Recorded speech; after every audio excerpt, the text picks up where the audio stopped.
Okay, so sa hapong ito, may papakita akong isang larawan. So, ibig sabihin ito, sino mahilig makinig ng kwento? Lahat ba mahilig makinig ng kwento? Pinabasahan na kayo ng kwento sa bahay nyo? Okay, very good. So, sa hapong ito, tunghayan natin ang isang kwento. So, sa palagay nyo, anong kwento kaya ito tungkol? Ha? Sino? Tungkol sa?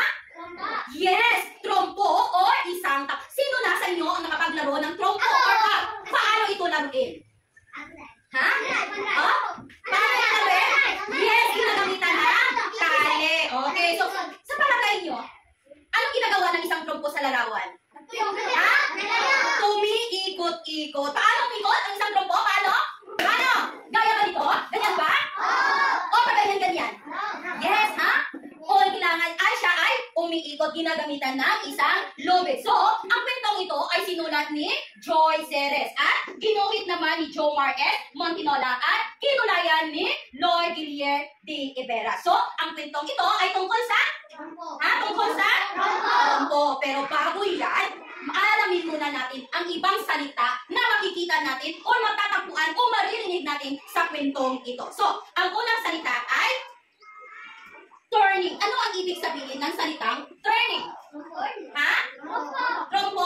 Ano ang ibig sabihin ng salitang turning? Trompo? Ito ay, ano? Ito ay gumagalaw na paikot. Ibig sabihin, move in circular. So, gumagalaw ng paikot. Paano gumalaw ng paikot ang isang trompo? Paano? Ganyan. Diba? Paikot. Okay. Ang pangalawang salita ay twirling. Ano kaya ibig sabihin ng salitang twirling? Ha? Higtan? Ano ang ibig sabihin? Higtan? Ang ibig sabihin ng salitang twirling ay umikot ng mabilis. Spin quickly. Ano ang ibig sabihin ng twirling? Umikot ng mabilis. Paano umikot ng mabilis? Ha? Ganon? O, pag ganon. O, diba? Basta umikot ng mabilis. Ang sunod na salita ay breaking. Ano ang ibig sabihin ng salita? Breaking. Ha? Hitan? Kinalian? Ha? Ang ibig sabihin ng breaking ay separate or cause to break. Ibig sabihin, nabalian. Diba? Ano kaya ang mararamdaman ninyo kapag kayo nabalian? Ano ang mangyayari? Ano ang mararamdaman ninyo? Yes, masakit. Aray ko po, aray. Diba? Oo, kahit nadapa kayo, umaray-aray kayo, diba? Paano ba umaray pag nadapa? Paano umaray kapag nadapa? Umiyak. Yes, diba? Isa yung palatandaan kapag tayo ay nasaktan, umiyak. Then, makasunod, aching. Ano ang ibig sabihin ng aching? Ha? Pinalian? Or nasaktan. Kapag tayo ay nadapa o nabalian, anong nangyayari? Ano ang mararamdaman natin? Yes, very good. Nasaktan. Okay. Next, we have screech. Nakarinig na kayo ng salita. Narinig na ba ninyo yan? Ano yan? Ha? Nabali? Ibig sabihin, yes, malakas. Paano maray? Malakas na iyak or sigaw. Aray! Di ba ganun? Or aray! Di ba? O pag nadapa, di ba? Sumisigaw kayo. Dahil sa ano? Bakit kayo sumisigaw kapag nadapa? Dahil, yes, very good. Masakit. Eh, sino ba ang nadapa na hindi nasaktan? Hindi umiyak. Kahit nagkasugat-sugat na ang tuhod, hindi umiyak.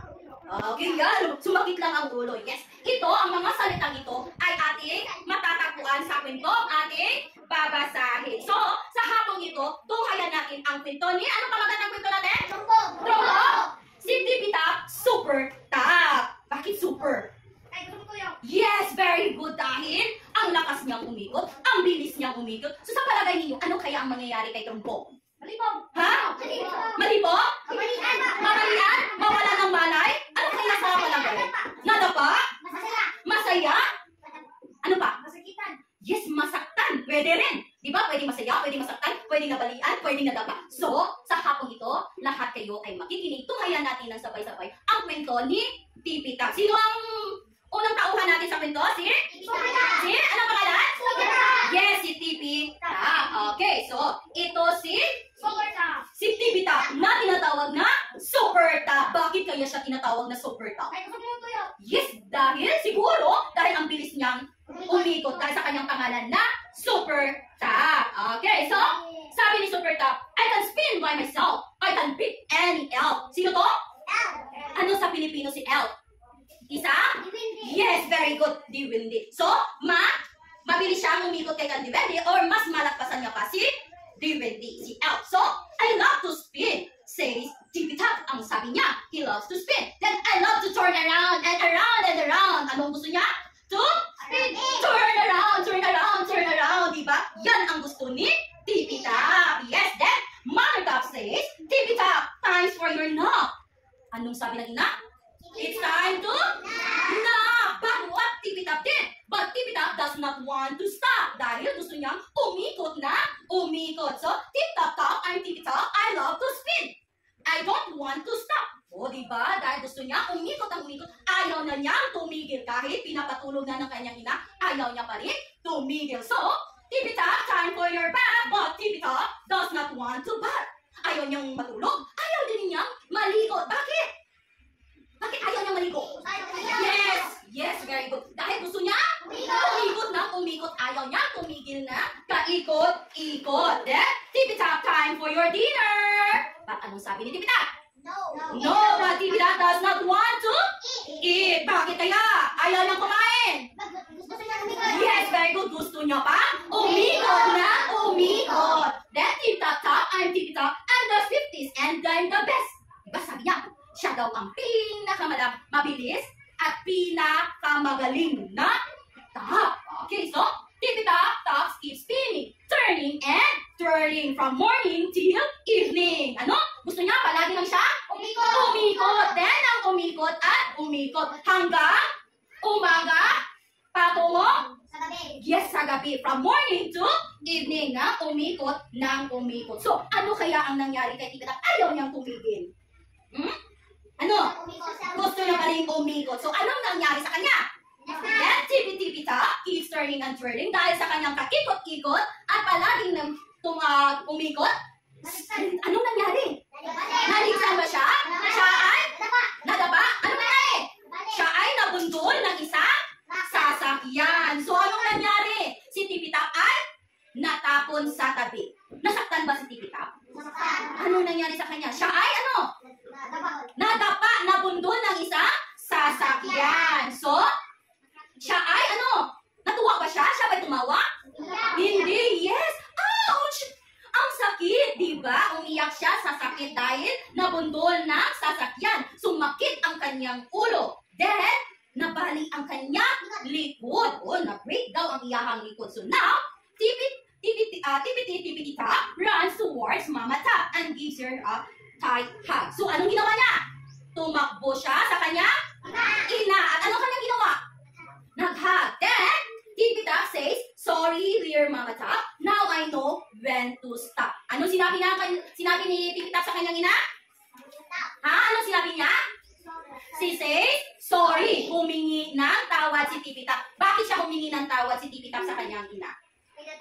Ha? Ha? Dahil siya ay nadapa? Dahil siya ay nabundol ng sasakyan? Bakit kaya? Humingi siya ng tawad. Dahil? Yes, bakit siya napundol ng sasakyan? Sige lang siya, palagi lang siya na paikot-ikot. Si Tipitak hindi nakinig sa kanyang ina. So, ano? So, Tipitak is happy with Mama Top dahil hiningi na siya ng tawad sa kanyang ina sa hindi, ano? Ha?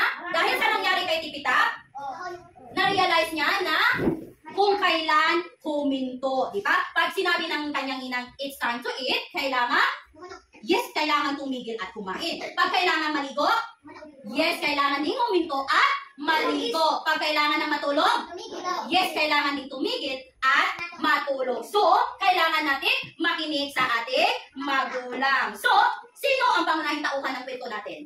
Tipitak. So, ano ang ikinasasabing na nangyari sa kwento? Ano yung pinaka-exciting na nangyari sa kwento? Ha? Yes! Di ba? Nabundol siya ng isang sasakyan. So, paano natin masasabi ang nararamdaman ng isang tauhan? Ha? Ano kaya ang nararamdaman ng isang tauhan? Ha? Yes, nasaktan. At masasabi natin kung kailan tayo titigil sa ating ginagawa. Okay, so, I have here some pictures. Okay. Sino ang makapag-ayos nito ayon sa pangyayari sa kwento?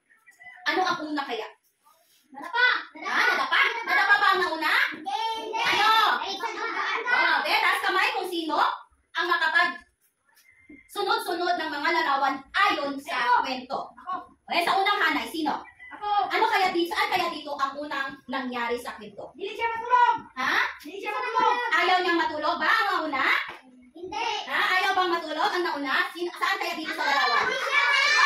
Oy, taas lang ang kamay. Oh, Lenny, saan dyan ang una? Pwede nating ilagay dito.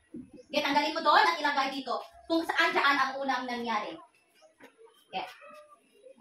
Okay, ito ba ang unang nangyari? Na kaya niyang talunin ang isang diwende. Okay, next. Saan dyan? O, sige, sunod.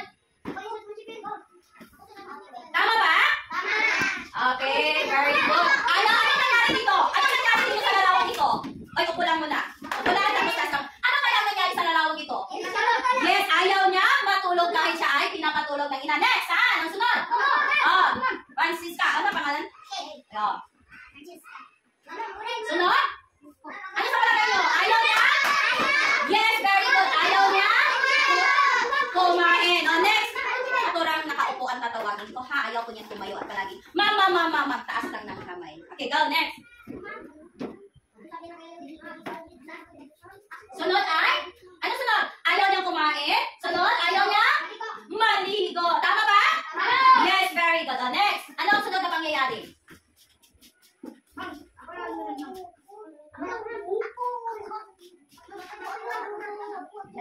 Okay. Anong nangyari sa kanya? Sa larawang ito, anong nangyari kay Nikita? Yes, napanggana sasakyan. Okay. Okay, so, diba alam na natin kung ano ang unang nangyari sa kwento, ang nasa gitna, in the middle of our story, then ang muling pangyayari ng kwento.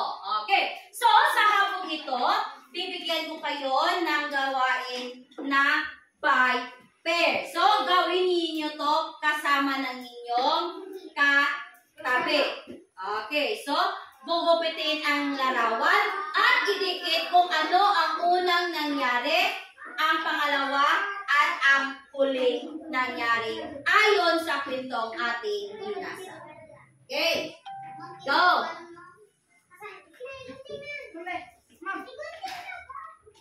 So, saan idikit yung larawang ginupit ninyo? Diyan sa may bilang, sa may kahon. Ibig sabihin ng bilang unang kahon, yan ay ang unang pangyayari. Okay. Magtulungan. Oh, idikit na yun sa kahon. Pagkatapos ninyong gupitin yung larawan, idikit sa kahon. Oh, ang isa yung gugupit, ang isa ang didikit para tulungan kayo sa inyong gawain. Okay? In 2 minutes? Okay, in 2 minutes. O, sige na. Huwag nang tumingin sa kaklase. Ang isa ang gugupit, ang isa ang didikit. Okay. Okay, dikit. O, dikit. Ang isa yung didikit. O, ikaw ang gugupit ng larawan. O, sige, dikit.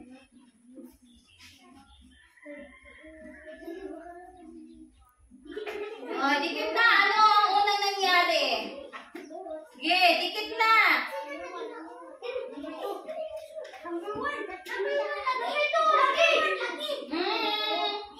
Yung iba, wala dito. Ayon sa kwento. Sige, dikit. How many times?